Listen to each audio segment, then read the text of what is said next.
ស្រស់គឺត្រូវជាតិគ្នាខ្លាំងមែនទែនសម្រាប់កំពឹសជាមួយកូនត្រីយើងលាងទឹកលាងឲ្យស្អាតទុកវាសម្រាប់ទឹកសិនមកយើងមកបុកគ្រឿងម្ដងសម្រាប់គ្រឿងនេះគឺរបៀបដូច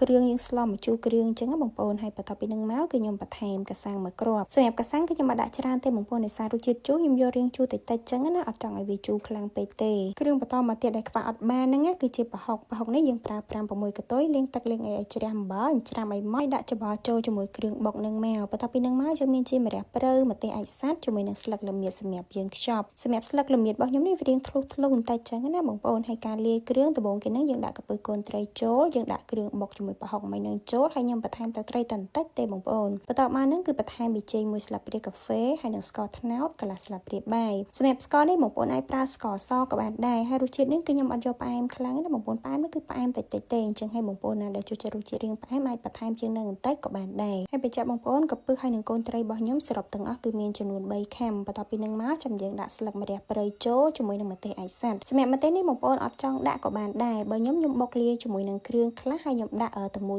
អញ្ចឹងខ្លះអញ្ចឹងណាបន្ទាប់ពីយើងច្បល់វាចូលជាតិរួចរាល់អស់ហើយចាំយើងយកវាមកខ្ចប់មកសម្រាប់អានេះពីដំបូងខ្ញុំគិតថាយកទៅអាំងទេបងប្អូនប៉ុន្តែដោយសារតែស្លឹកល្មៀតរបស់ខ្ញុំនេះវារៀងធ្លុះអញ្ចឹងណាបើសិនជាយើងយកទៅអាំងទៅគឺវាហូរទឹកចេញអស់តែកាលណាហូរទឹកចេញអស់គឺខ្សោះអត់ឆ្ងាញ់ទេបងប្អូនអញ្ចឹងហើយគឺខ្ញុំសម្រេចចិត្តយកវាមកអប់មកសម្រាប់ការអប់នេះគឺខ្ញុំទ្រាំស្លឹកល្មៀតហើយរុំវាឲ្យជិតហើយយកទៅដាក់លើភ្លើងគឺយើងប្រើភ្លើងតិចមែនទេណាបងប្អូនហើយអត់មានបន្ថែមទឹកបន្ថែមអីទេសម្រាប់ទឹកហ្នឹងគឺវាចេញពីកំពឹសចេញពីកូនត្រីរបស់យើងនឹងនិយាយទៅវាអត់ខ្លោចឆ្នាំងទេបងប្អូនកុំឲ្យតែយើងបើកភ្លើងក្តៅខ្លាំងសម្រាប់ការអប់នេះប្រហែលជាខ្ទង់10នាទីអីហ្នឹងគឺវាឆ្អិនហើយបងប្អូនដូចដែលខ្ញុំបានបង្ហាញអញ្ចឹងអានេះអត់មានដាក់ទឹកដាក់អីណាបងប្អូនវាអត់ខ្លោចបានទេអានេះគឺបងប្អូនអាចភ្លក់មើលហើយថែមថយគ្រឿងបានទេប៉ុន្តែគឺយើងអត់ទាន់លើកចុះពីលើភ្លើងហ្នឹងឯណាបើសិនជាស្ទើរអីបងប្អូនអាចបន្ថែមឲ្យច្បល់វានៅលើហ្នឹងបន្តិចទៅប៉ុន្តែគ្រាន់តែថាយើងកុំច្បល់វាធ្ងន់ដៃពេកវាអាចនឹងធ្វើឲ្យកំពឹសកូនត្រីរបស់យើងបែកម៉ត់អត់សូវឆ្ងាញ់អញ្ចឹងណាសិនជា